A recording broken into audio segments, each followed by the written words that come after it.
In other news, Uswag Ilonggo Party List Representative Jojo Ang post bail after an arrest warrant was issued against him over alleged conflict of interest in government projects.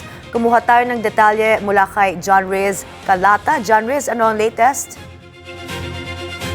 May nagpiyansa na si Uswag Ilonggo Representative Jojo Ang ng halagang 90,000 pesos sa Sandigan Bayan 3rd Division kaugnay ng kasong graft dahil sa umano'y conflict of interest. Ayon sa Sandigan Bayan, voluntaryong sumuko si Ang sa kanila at personal na nagtungo sa clerk of court kasama ang kanyang mga abogado para maglagak ng piyansa.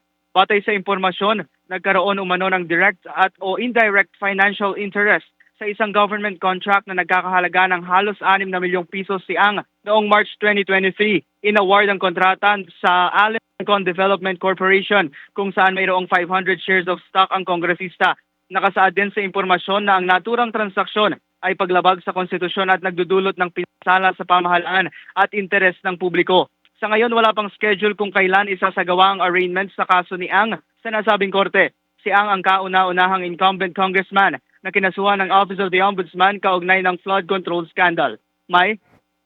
John Riz, sabay na inilabas ang warrant of arrest laban kay Ang at dating Congressman Arnulfo Go.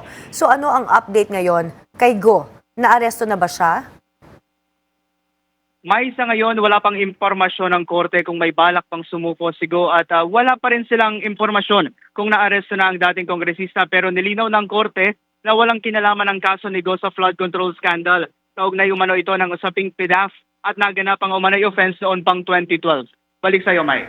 Maraming salamat, John Riz Calata, nag-uulat.